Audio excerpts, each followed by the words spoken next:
is at any given time.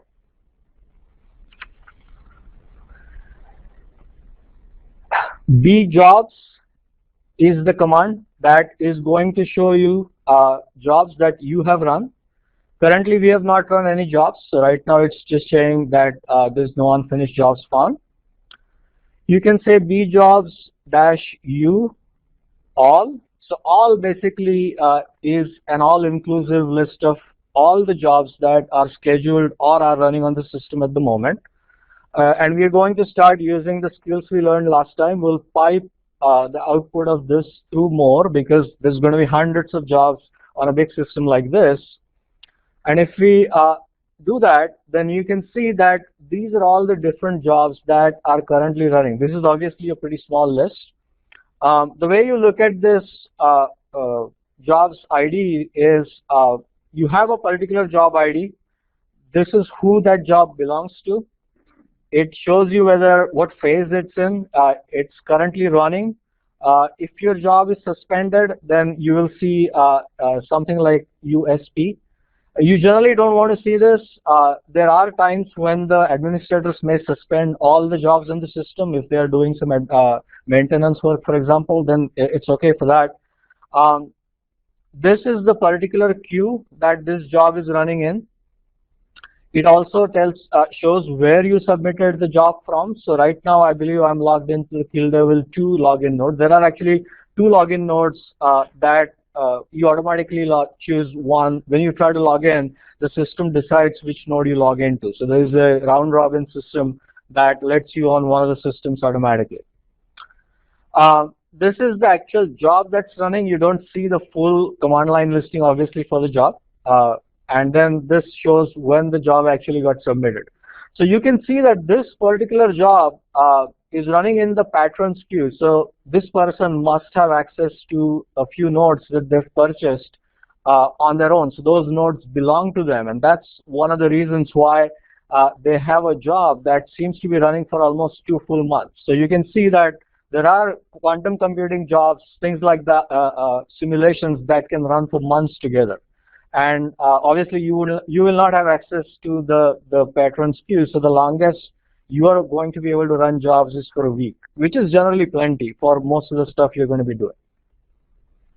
And if I just go through the rest of the list here, you can see that there are hundreds of jobs that are running on the system. So certainly, that is one advantage of running on a big cluster like this. One thing I wanted to point out was for this particular job, for example, you can see that there is a 32 star that is appended to the kind of node that the job is running on. What that tells you is this is actually a job that is running in parallel on 32 different cores. So the first number shows you how many cores that job is using. Most of the jobs, as you've seen here, are just using a single core, which is denoted by a single entry in this list.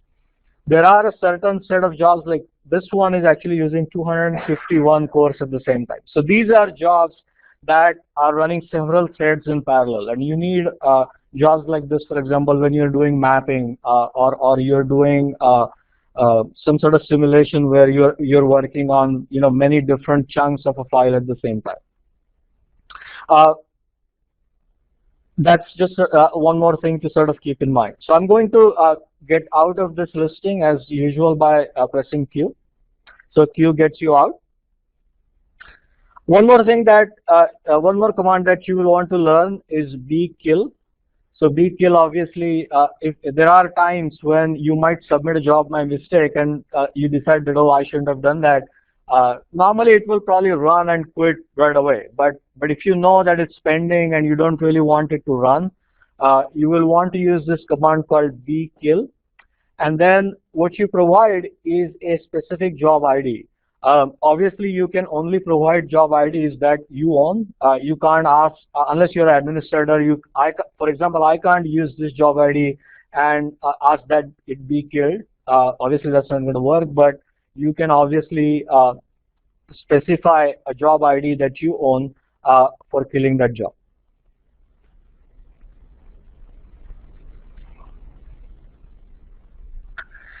And there is a specific, so this is actually a small utility program that ITS clusters use. It's called CPU free. Uh, this is not a system command. I think what that shows you is it actually shows you how many CPUs or cores are still available to run jobs on the system. As you know, even though there are 8,000 cores, not every CPU is going to be in use at all times because there are more than one queues and there is priority access.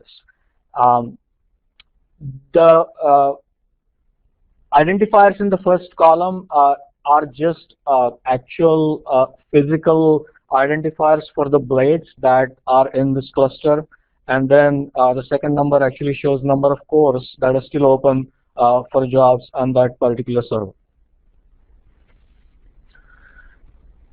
Let me switch back to the slides real quick. So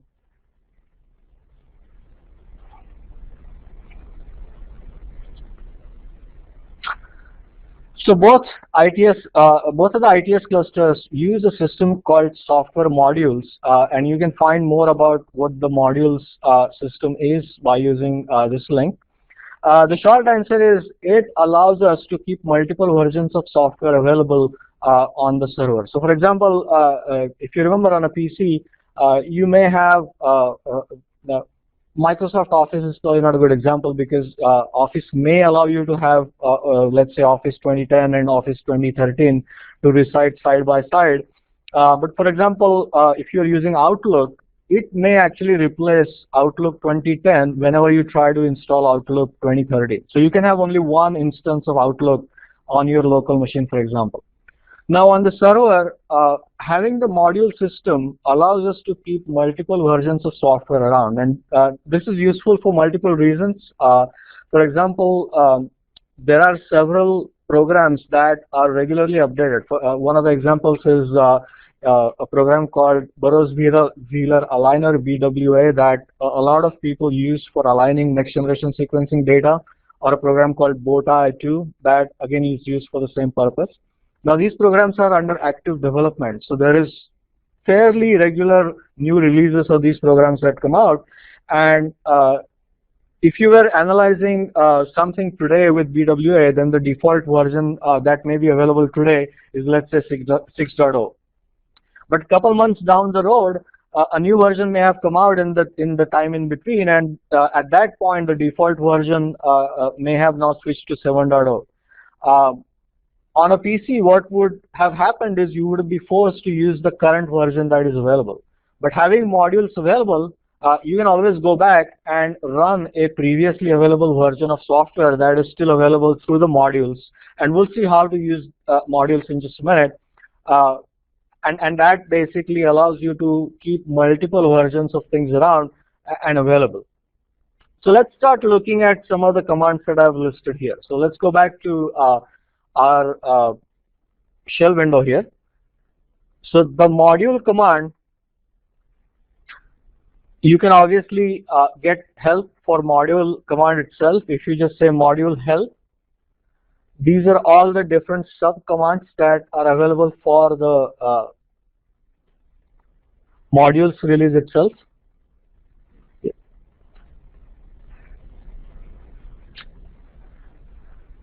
The thing that you would generally want to see is what modules are available on the system. So module avail, short for available, is going to show you all the modules that are currently available on the system. So you can see that there are tens of programs installed on QE that are available. And if I scroll back just a little bit, I was just talking about this program called Burroughs-Wheeler Aligner, and you can see that currently the 7.7.2 version is the default. But there are several previous versions of Bowtie still available on the system as denoted by these numbers here. So the advantage of module system is you can load a specific version, or you can just choose to go with the default version. So the way you find out more about these modules is you can say module help BWA, I think. See. So module help will give you specific information about what that module does. Here it shows that it's referring to the default module 7.2 that's available. And you may have already seen some of these emails that the system administrators send around periodically. Whenever they install new versions of the modules or if they install new programs, you will generally get a summary email. If you have an account on Kill maybe a couple of times a month that tells you what new programs got installed. You are always able to see what's currently available by using the command module of help. Now the way you load a module, so right now, let's go back to our Unix command. So if I say which BWA, so I know that BWA is the name of the executable that is present in the BWA module. So if I do which BWA right now, the system tells me that it does not know where BWA is. That means this particular program is not present in my default path variable. So this is how we learned how to look at our path variable last time, by doing an echo. So if I want to use the program BWA, actually, let's go ahead and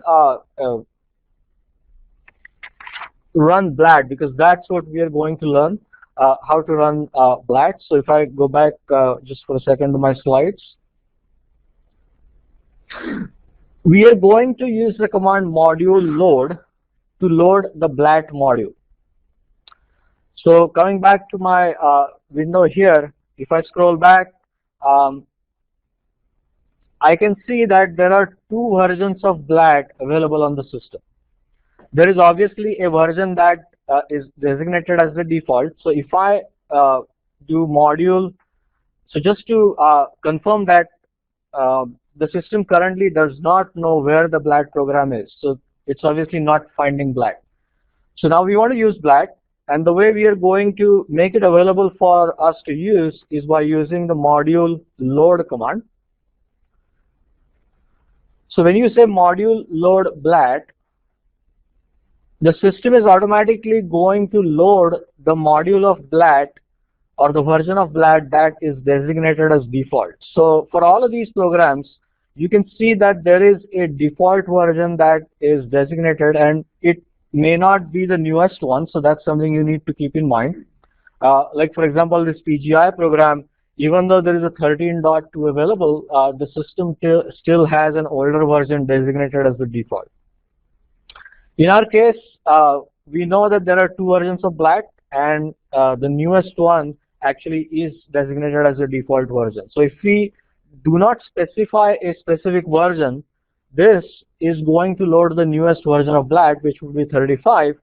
But if you wanted to load an older or a different version than the default one, you actually have to specify the full version name like this at the end. So if you wanted to use the older 3.4 version of BLAT, you would load it this way. But since we want to use the default version, which is the newest one, I'm just going to say module load BLAT. Now if I go back and ask the system, which BLAT am I using? So now, because we loaded this module for BLAT, it has automatically appended the right system paths to our path variable, so that the system now is able to find the BLAT program which is located in this directory.